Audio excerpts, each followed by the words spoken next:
Welcome to the AI Research Roundup. I'm Alex. Today we are looking at a paper trending on X, published on August 19th, 2025, which was just 2 days ago. The big idea is simple but powerful. Correct a bias in group advantage training that overlooks the hardest questions, then pair that with much larger batches, and you unlock better reasoning without extra inference cost at convergence. The paper is titled Depth-Breadth Synergy in RLVR, Unlocking LLM Reasoning Gains with Adaptive Exploration. And as we will see later, the implications for model training are quite significant. The work introduces difficulty adaptive rollout sampling to boost pass at K and shows that large breadth training markedly improves pass at 1 by sustaining exploration. Building on that, the highlighted post spells out the core claim. Group advantage overweights medium accuracy cases, so difficulty adaptive rollout sampling and bigger batches, target hard problems and lift pass at K and pass at 1. Engagement looks solid with around 180 likes. Alright, we are looking at two training curves that relate pass at 1 on the x-axis to pass at k on the y-axis.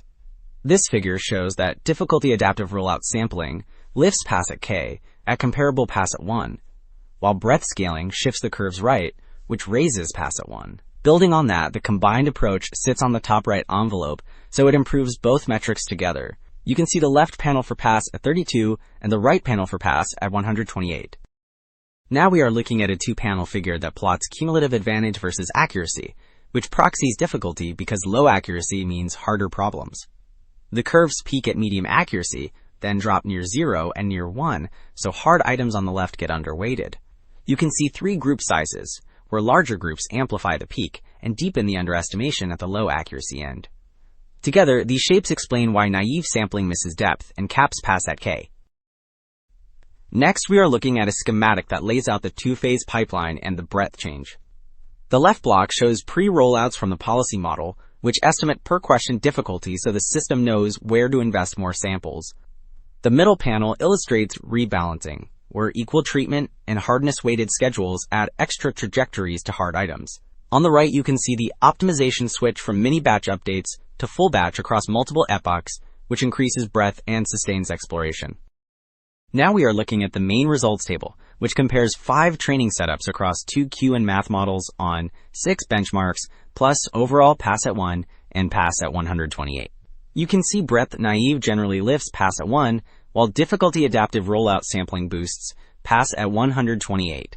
Building on that, the combined DARS-B achieves the best pass at 1 averages and matches or nearly matches the top pass at 128, showing clear depth-breadth synergy. Continuing the story, we are looking at 4 panels that plot pass at K on the y-axis against pass at 1 on the x-axis for 2 QN math sizes. The graphics show that the depth method, difficulty adaptive rollout sampling, pushes each curve upward at fixed pass at 1, which raises pass at K.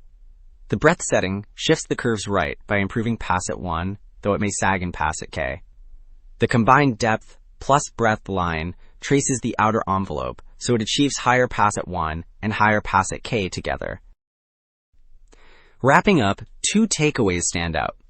First, correcting the group advantage bias with difficulty adaptive rollout sampling raises pass at K by investing more rollouts in hard problems.